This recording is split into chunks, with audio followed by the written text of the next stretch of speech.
आकाशवाणी है। कोविड-19 विशेष कार्यक्रम के अंतर्गत प्रस्तुत है कोरोना वायरस संक्रमण की वर्तमान स्थिति पर चर्चा, जिसे प्रस्तुत कर रहे हैं आकाशवाणी संवाददाता सिद्धार्थ सिंह। इस कार्यक्रम में आमंत्रित स्वास्थ्य विशेषज्ञ हैं डॉक्टर संजय पांडे। नमस्कार श्रोताओं, आज विश्व युवा दिवस है। कहते हैं कि हमारा देश युवाओं का देश है और हमारे देश के युवाओं के लिए स्वामी विवेकानंद एक बड़े प्रेरणा के स्रोत रहे हैं। आज उनकी जयंती पर पूरा देश उनका नमन कर रहा है। स्वामी विवेकानंद ने कहा था, उठो, जागो और तब तक नहीं रुको जब तक लक्ष्य न प्राप्त हो जाए। कुछ ऐसा ही इस समय हमारे देश में कोरोना वॉरियर्स ने किया और अब जबकि 16 जनवरी से वैक्सीनेशन प्रोग्राम शुरू होने वाला है, तो इससे जुड़ा पूरा तंत्र और लोग अपनी जी जान से इसके सफल आयोजन के लिए पुरजोर कोशिश कर रहे हैं। इसलिए कोरोना और उसकी वैक्सीन को लेकर आपको जागरूक करने के लिए आकाशवाणी पर हम आपके लिए लेकर आते हैं कोरोना जागरूकता पर विशेष कार्यक्रम। और आज के इस एडिशन के साथ मैं हूं सिद्धार्थ सिंह। श्रोताओं, कोरोना को लेकर आपके मन में चल रहे तमाम सवालों का जवाब देने के लिए और इस पर चर्चा करने के लिए आज के इस विशेष फोन इन कार्यक्रम में हमारे साथ हैं Govind Ballabh Pant institute of post graduate medical education and research New Delhi के न्यूरोलॉजी विभाग में प्रोफेसर डॉक्टर संजय पांडे। आप यहां पार्किंसंस डिजीज और मूवमेंट डिसऑर्डर प्रोग्राम के प्रमुख भी हैं। डॉक्टर संजय, नमस्कार। कार्यक्रम में आपका स्वागत है। जी नमस्कार। श्रोताओं, अब कोरोना से संबंधित सवाल हमारे आज के एक्सपर्ट से टोल फ्री नंबर 1800-11-5767 और 011-233-14444 पर पूछ सकते हैं। आप हमारे ट्विटर हैंडल @AINews पर #AskAIR पर अपने सवाल पोस्ट कर सकते हैं। डॉक्टर संजय, इस समय समूचे देश में विश्व के सबसे बड़े कोविड-19 वैक्सीनेशन प्रोग्राम को 16 जनवरी से शुरू करने के लिए तैयारियां युद्ध स्तर पर चल रही हैं। सरकार इसकी तैयारी को लेकर कोई भी कोर कसर नहीं छोड़ना चाहती और ड्राई रन और मॉक ड्रिल भी इसके बेहद सफल रहे हैं। आप क्या कहेंगे? जी, जैसा आपने कहा, सरकार ने पूरी तैयारी कर ली है और 16 जनवरी से पूरे देश में चालू होने जा रहा है और इसके कई ड्राई रन्स भी हो चुके हैं। और आज ही भारत सरकार के स्वास्थ्य मंत्रालय ने इससे संबंधित एक गाइडलाइंस भी जारी की है जी। और सबसे सुखद बात यह है कि कोरोना के केसेस लगातार कम हो रहे हैं और आपने देखा होगा पिछले 24 घंटे में सिर्फ 12,000 केसेज आए, जो कि सितंबर में करीब 1 लाख केसेज रोज आ रहे थे जी। और इसमें से भी 54% महाराष्ट्र और केरला से हैं और बाकी कंट्री से बाकी केसेज हैं। तो आप समझ सकते हैं कि कोरोना की संख्या में कमी आई है जी। और पूरे अगर बात करें तो सिर्फ 2% एक्टिव केसेज ही रह गए हैं। तो हमने कोरोना के लड़ाई में काफी हद तक सफलता पाई है और यह वैक्सीनेशन कोरोना पर अंतिम प्रहार साबित होगा। और अगर यह वैक्सीनेशन जनता के सहयोग से सफल रहा जी, तो हो सकता है कि कोरोना की लड़ाई में हम अंतिम चरण में पहुंच चुके होंगे। और डॉक्टर संजय, जैसा कि आज स्वास्थ्य सचिव ने अपनी प्रेस ब्रीफिंग में बताया है कि इस वैक्सीनेशन प्रोग्राम की पहली जो प्राथमिकता है वो हेल्थ केयर वर्कर्स की है, जिनकी संख्या लगभग 1 करोड़ है। इसके बाद 2 करोड़ फ्रंटलाइन वर्कर्स और 27 करोड़ प्रायोरिटाइज एज ग्रुप्स को ये प्राथमिकता दी जाएगी। आप इन प्रायोरिटी ग्रुप्स पर क्या कहेंगे? जी, ये बिल्कुल सही है, क्योंकि जो हेल्थ केयर वर्कर्स हैं उनको सबसे ज्यादा रिस्क है, क्योंकि आपको पता है कि भारत में पब्लिक सेक्टर की हेल्थ सर्विसेज हो या प्राइवेट हेल्थ सर्विसेज हो, भीड़ भाड़ ज्यादा होती है और जहां मरीजों की भीड़ भाड़ ज्यादा होती है वहां कोरोना का संक्रमण हेल्थ वर्कर्स में फैलने के ज्यादा चांसेस होते हैं, क्योंकि हेल्थ वर्कर्स का सामना हर तरह के मरीजों से होता है, चाहे वो बुजुर्ग हो चाहे बच्चे हों। तो ऐसी परिस्थिति में यह सरकार की जिम्मेदारी थी कि वह सबसे पहले उन हेल्थ वर्कर्स को वैक्सीन मुहैया कराए, ताकि इसका एक दूसरा फायदा यह भी होगा जी। कि जो अलग अलग अस्पतालों में जो नॉन कोविड केयर बंद हो चुका था, अब वो धीरे धीरे चालू हो रहा है। और हमें लगता है कि जब एक बार सारे हेल्थ केयर वर्कर्स को वैक्सीनेशन मुहैया करा दी जाएगी जी, तो बाकी भी जो नॉन कोविड सेंटर्स हैं या नॉन कोविड केयर हैं वो भी पूरी तरह से चालू हो जाएंगे। तो इसका अंतिम फायदा जनता को मिलेगा कि जो भी सुविधाएं बंद हो चुकी थी, जैसे कार्डियक केयर है या न्यूरो केयर है या पीडियाट्रिक केयर है, तो हम यह उम्मीद करते हैं कि वैक्सीनेशन के बाद हेल्थ व्यवस्था जो है वो पूरी तरह से पटरी पर वापस आ जाएगी। डॉक्टर संजय, आज स्वास्थ्य सचिव ने भी अपनी ब्रीफिंग में ये स्पष्ट किया है कि made in India vaccine Covishield और कोवैक्सीन की सेफ्टी और इम्यूनोजेनिसिटी को लेकर कोई शक नहीं है और इसके अप्रूवल में सभी जरूरी जो प्रक्रियाएं थी या जो मानक थे उनका पालन किया गया है। वैक्सीन कितनी सेफ और इफेक्टिव है, इसके बारे में आप क्या कहेंगे?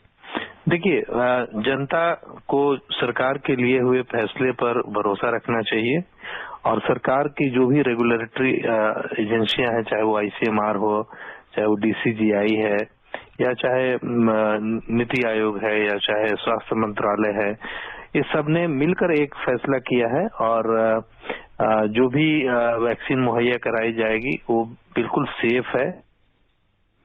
सिटी जो है वो प्रूवन है। तो इस प्रोग्राम के माध्यम से मैं जनता में इस बात का भरोसा दिलाना चाहता हूं कि जो भी भारत सरकार ने वैक्सीनेशन स्टार्ट किया है और जो 16 जनवरी से प्रारंभ होगा उस पर पूरा भरोसा रखें और इसमें सरकार का सहयोग करें। बिल्कुल। और डॉक्टर संजय, जैसा कि प्रधानमंत्री जी ने भी कहा कि इस समय वैक्सीनेशन प्रोग्राम को लेकर वैक्सीन की इफिकेसी, उसकी इफिशियंसी, उसकी इफेक्टिविटी को लेकर मीडिया में भ्रामक प्रचार चल रहा है। कुछ लोग ऐसे हैं, कुछ वर्ग ऐसा है जो इसके बारे में दुष्प्रचार कर रहा है और उन्होंने भी इसको लेकर प्रधानमंत्री जी ने भी चिंता जताई है और सभी मीडिया कर्मियों से, मीडिया ऑर्गेनाइजेशन से ये अनुरोध किया है कि जो वर्ल्ड का ये सबसे बड़ा वैक्सीनेशन प्रोग्राम जो शुरू होने जा रहा है उसके बारे में जो सही जानकारी है वो लोगों तक पहुंचाने का अनुरोध किया है। आप क्या कहेंगे? जी बिल्कुल, मैं प्रधानमंत्री जी द्वारा कहे गए बात को ही दोहराना चाहूंगा कि जो हमारे वैज्ञानिकों ने मेहनत की है या जो पूरे विश्व के वैज्ञानिकों ने मेहनत की है और इतने कम समय में एक कारगर वैक्सीन मुहैया कराई है, तो हमें इस पे पूरा भरोसा रखते हुए और भारत सरकार के द्वारा जो वैक्सीनेशन का एक बहुत बड़ा कार्यक्रम चलाया जा रहा है उसमें पूरा सहयोग दें और वैज्ञानिकों पे भरोसा करें और सरकार की जितनी नियामक एजेंसियां हैं उन्होंने जो भी वैक्सीन आपको मुहैया कराई है वो बिल्कुल सेफ है। इस प्रोग्राम के माध्यम से मैं यही कहना चाहूंगा। डॉक्टर संजय, वैक्सीन की 54,72,000 जो डोसेज हैं वो अपने अपने सेंटर्स पर पहुंच चुकी हैं और सरकार ने कहा है कि 14 जनवरी तक इसकी पूरी डोज पहुंच जाएगी। आपसे ये जानना चाहेंगे कि वैक्सीन लॉजिस्टिक्स और कोल्ड चेन ये कितनी बड़ी चुनौती है और इसके साथ ही ड्राई आइस को भी यूज किया गया है इसमें वैक्सीन को पैक करके एक जगह से दूसरी जगह तक पहुंचाने में। तो ये किस तरह से वैक्सीनेशन के साथ वैक्सीनेशन लॉजिस्टिक्स में जो कोल्ड चेन है इसकी कितनी बड़ी भूमिका है? देखिए, वैक्सीन में कोल्ड चेन की बहुत बड़ी भूमिका है और जहां तक कोल्ड चेन मेंटेन करने की बात है तो वैक्सीनेशन कोई नया कार्यक्रम नहीं है। वैक्सीनेशन भारत में कई सालों से हो रहा है और आपको पता है कि जो पल्स पोलियो प्रोग्राम है या कई जो इस तरह के प्रोग्राम हमेशा चलाए जा रहे हैं, आपने देखा होगा पिछले कई वर्षों से चल रहा है और हमने सफलतापूर्वक पोलियो का उन्मूलन भी कर लिया है। लेकिन इस वैक्सीनेशन में जो एक नई बात यह है कि कम समय में ज्यादा लोगों को टारगेट करना और इसके लिए 2 से 3 ड्राई रन हो चुके हैं अलग अलग पूरे देश में। तो ड्राई रन करने के पीछे सरकार की यही मंशा थी कि हम अपनी तैयारी को भांप लें और अगर तैयारी में कोई कमी है जैसे कोल्ड चेन मेंटेन करना या छोटी मोटी जो लॉजिस्टिक चीजें हैं उनको मुहैया कराना, तो उसके लिए सरकार ने 2 से 3 ड्राई रन किए डिपेंडिंग अपॉन द रिक्वायरमेंट। और ऐसा लगता है कि अब हम पूरी तरह से तैयार हैं और 14 जनवरी तक सरकार का यह मानना है कि सारी डोजेज सब सेंटर्स पे पहुंच जाएंगी और 16 जनवरी से वैक्सीनेशन शुरू हो जाएगा। जी हाँ, और आप भी एक हेल्थ वर्कर हैं और डॉक्टर संजय, उम्मीद है कि जो वैक्सीन को लगाने का अनुभव होगा वो हमारे साथ आप साझा करेंगे। और इस बीच बहुत सारे ऐसे श्रोता हैं जो हमारे साथ कार्यक्रम में जुड़ रहे हैं। सबसे पहले रुख करेंगे राजस्थान में जयपुर का, जहाँ से रामू यादव जी कार्यक्रम में जुड़ गए हैं। रामू यादव जी नमस्कार।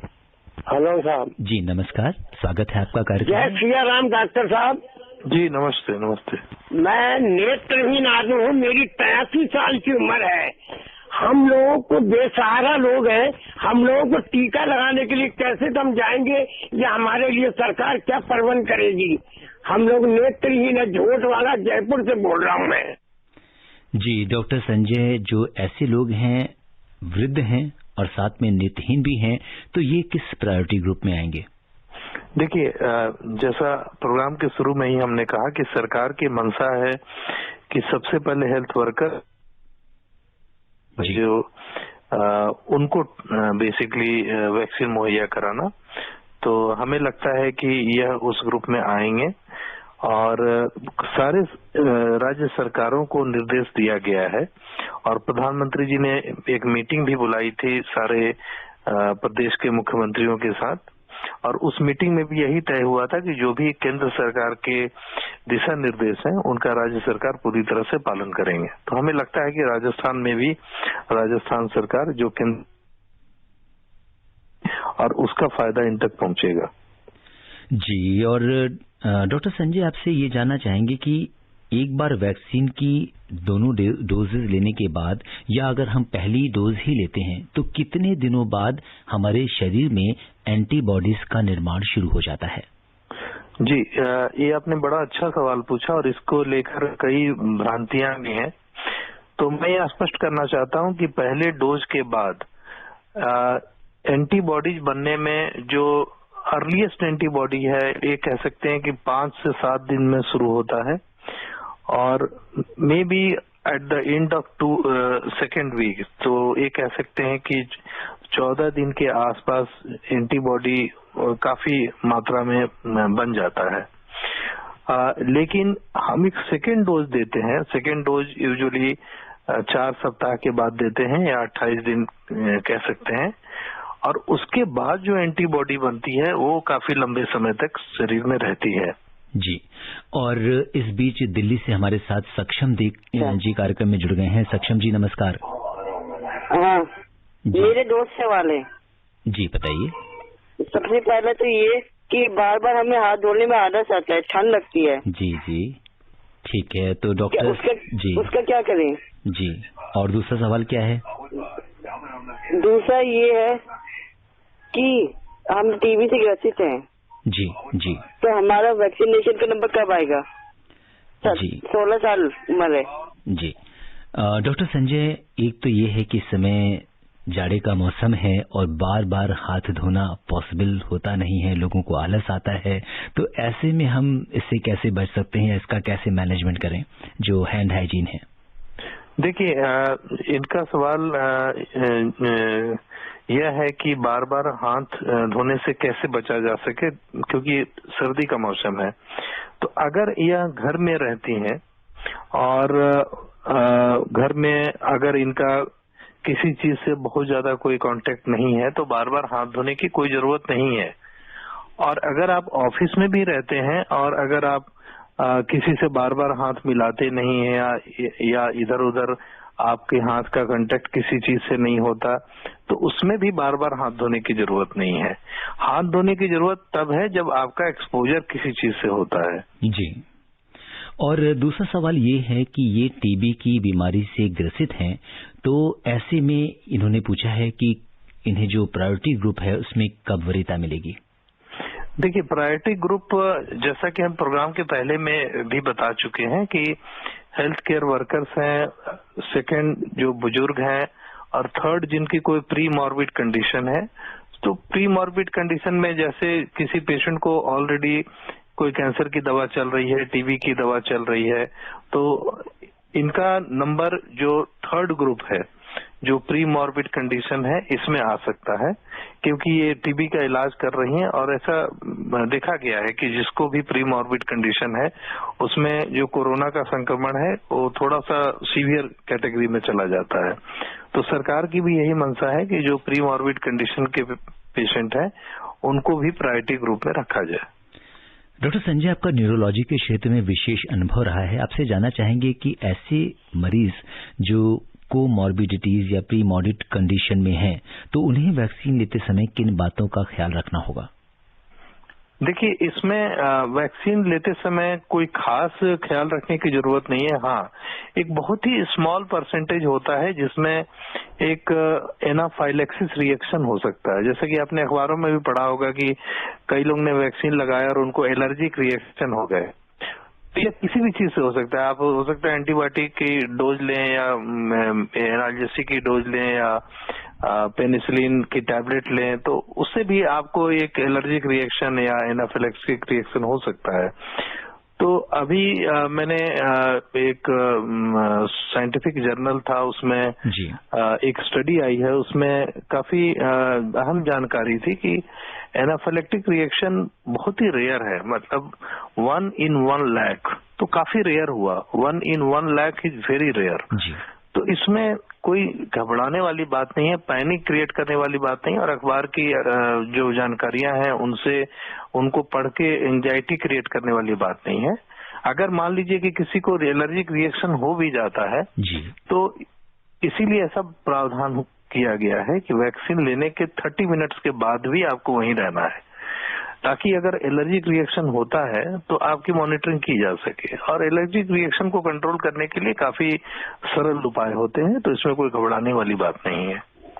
जी, आपकी इन बातों से जो हमारे लिसनर्स हैं उन्हें पता चल रहा होगा कि किस तरीके से लोग वैक्सीन को लेकर उसका भ्रामक प्रचार कर रहे हैं, दुष्प्रचार कर रहे हैं और गलत जानकारी लोगों तक पहुंचा रहे हैं। इसलिए आकाशवाणी पर हमारी यही कोशिश है कि आपको सही और सटीक जानकारी अपने एक्सपर्ट से दिलवाएं। और अब हम रुक करते हैं उड़ीसा का, जहां से अब्दुल खालिक जी हमारे साथ कार्यक्रम में जुड़ गए। अब्दुल जी नमस्कार। नमस्कार जी, स्वागत है आपका कार्यक्रम में। अपना सवाल पूछिए। ये हजरत, हमको डायबिटीज और सांस का बीमारी है, हम दवा खाते हैं जी, और मैच लेने में बहुत तकलीफ होता है, इसलिए डॉक्टर साहब से पूछना है। जी, अपना सवाल दोहरा दीजिए। हमको डायबिटीज है जी जी, और सांस का बीमारी है जी, इसका दवा हम खा रहे हैं, लेकिन मैच लेने में तकलीफ होती है। जी, डॉक्टर संजय, डायबिटीज है, सांस की बीमारी है, और ऐसे बहुत सारे लोग हैं जो इस तरह की जो फेफड़े और सांस की बीमारी से पीड़ित होते हैं, तो उनके केसेस में उन्हें मास्क लगाने में थोड़ा सा डिफिकल्टी होती है, ब्रीदिंग प्रॉब्लम होती है। ऐसे लोगों को किस तरीके से मैनेज करना चाहिए? ऐसे लोगों के लिए सबसे बेहतर है कि वो भीड़ भाड़ वाली जगह से बचें, और जहां भी कुछ ऐसी परिस्थितियां हैं जैसे धुएं वाली जगह है या जहाँ कोई जैसे इंडस्ट्रियल एरिया है जहाँ पे बहुत ज्यादा पॉल्यूशन का खतरा है, उस जगह से बचें। और अगर उस जगह से बचते हैं और भीड़ भाड़ में नहीं रहते हैं और तो हो सकता है कि इनको मास्क की जरूरत ना पड़े। और लेकिन जब भी वो बाहर जाएं और या जैसे पब्लिक ट्रांसपोर्ट यूज करते हैं तो वहां तो मास्क इनको लगाना ही जी के लिए भी बेहतर है, और इनके आसपास की जो कम्युनिटी है उसके लिए भी बेहतर है। तो सबसे सरल उपाय यही है कि आप भीड़ वाली जगह से बचें और अपने आप को जितना हो सके आइसोलेट करके रखें।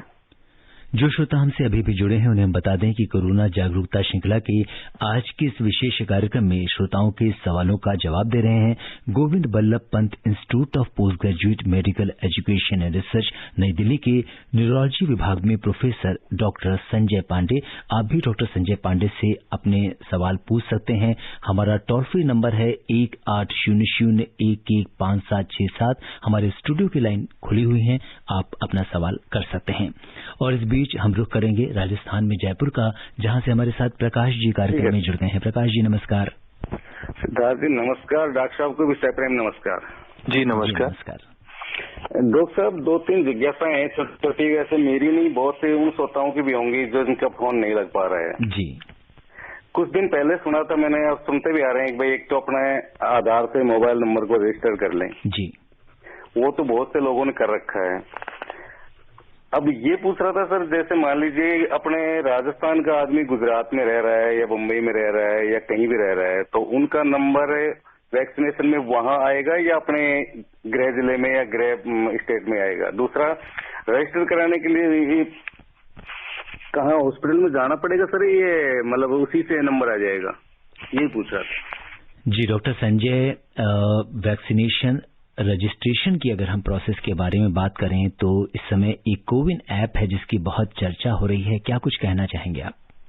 देखिए, सबसे पहले और मैं यह सलाह दूंगा कि किसी भी ऐसे ऐप से बचने की कोशिश करें जो भ्रामक प्रचार के द्वारा फैलाया जा रहा है जी। और सरकार के द्वारा जो भी जानकारी दी जा रही है अखबार के माध्यम से या अलग अलग टेलीविजन या अलग अलग माध्यमों से, उस पे भरोसा रखें। क्योंकि अभी हमने पढ़ा कि कई ऐप के जरिए लोगों ने रजिस्टर कराया और उनके बैंक से पैसे निकल गए।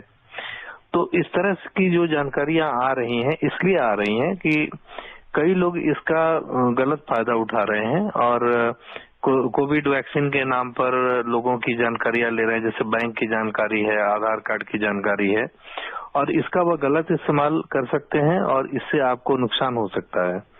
तो मैं आपको यही कहना चाहता हूं इस प्रोग्राम के माध्यम से कि आप सरकार के जो एजेंसियां हैं उससे जानकारी लें, और जैसे आप राजस्थान में रहते हैं तो वहां से जानकारी लें और जो जानकारी सरकारी माध्यम से मिलती है उस पर भरोसा करें और उसको फॉलो करें। और अब हम रुक करते हैं फरीदाबाद का, जहां से अनवर जी हमारे साथ कार्यक्रम में जुड़ गए हैं। अनवर जी नमस्कार।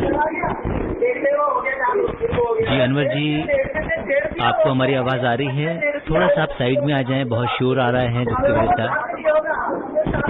हेलो अनवर जी, क्या आपको हमारी आवाज आ रही है?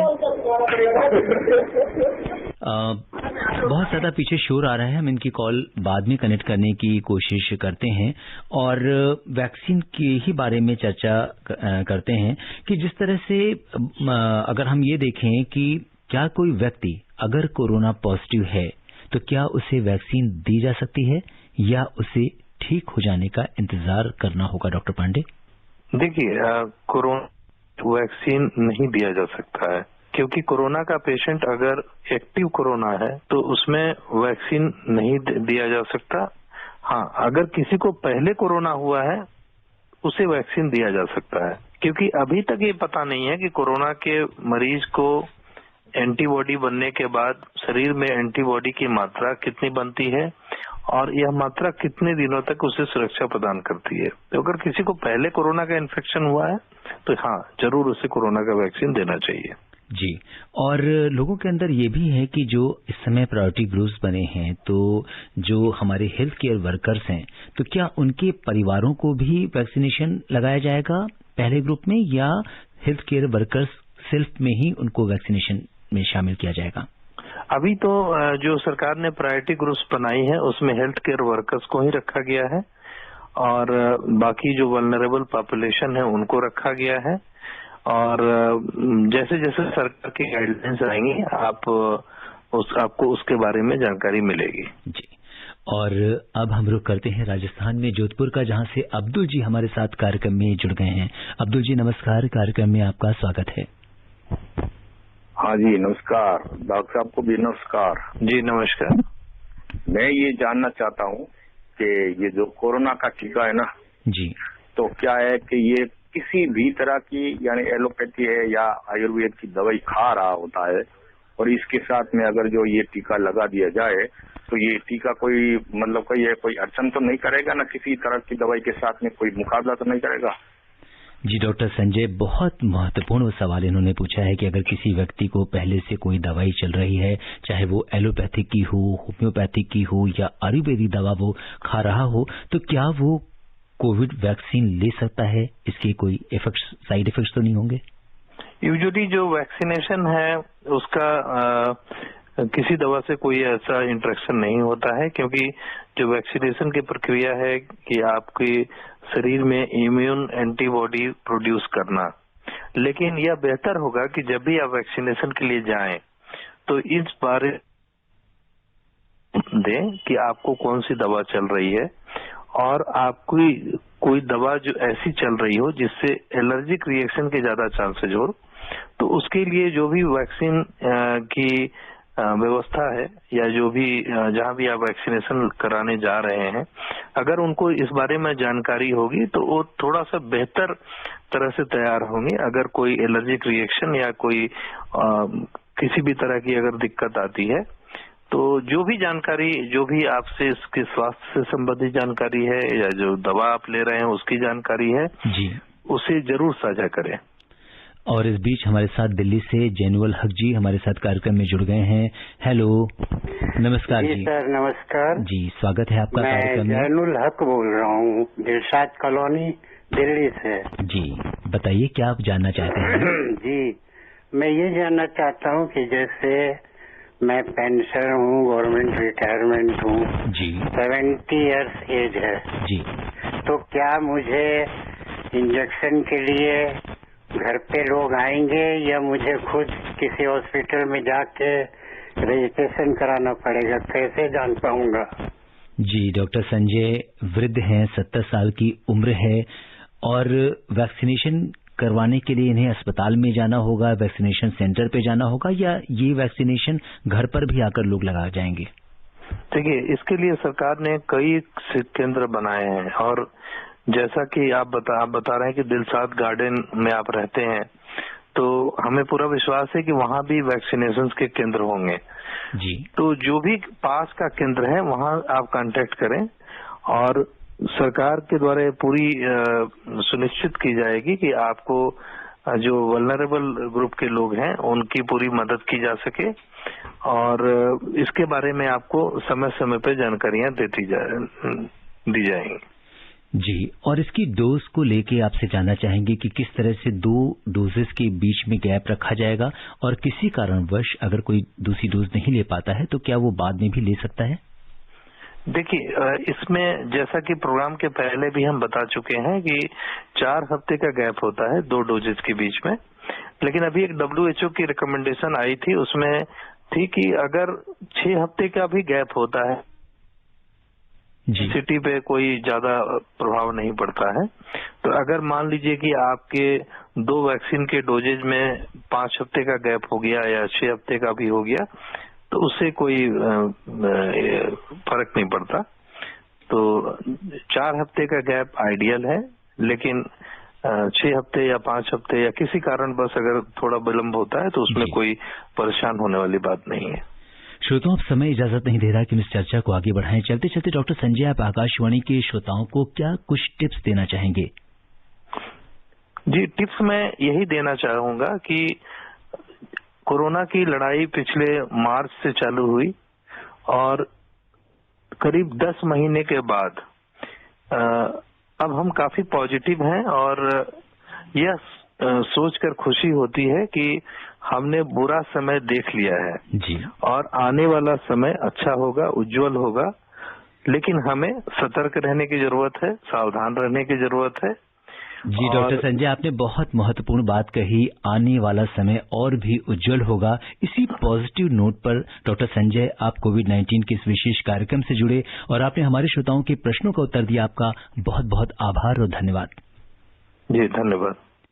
श्रोताओं, आपसे यही कहेंगे कि डॉक्टर संजय पांडे ने आपको कोरोना से बचने के लिए जो भी सावधानियां बताई हैं, आप उनका पालन कीजिए। कोरोना का खतरा अभी भी बरकरार है, इसलिए आप बाहर निकलते समय मास्क लगाएं, हैंड हाइजीन के साथ सोशल डिस्टेंसिंग बनाए रखिए, क्योंकि बचाव और सावधानी ही कोरोना का इलाज है। आप स्वस्थ और खुशहाल रहें, इसी कामना के साथ दीजिए मुझे अनुमति। नमस्कार।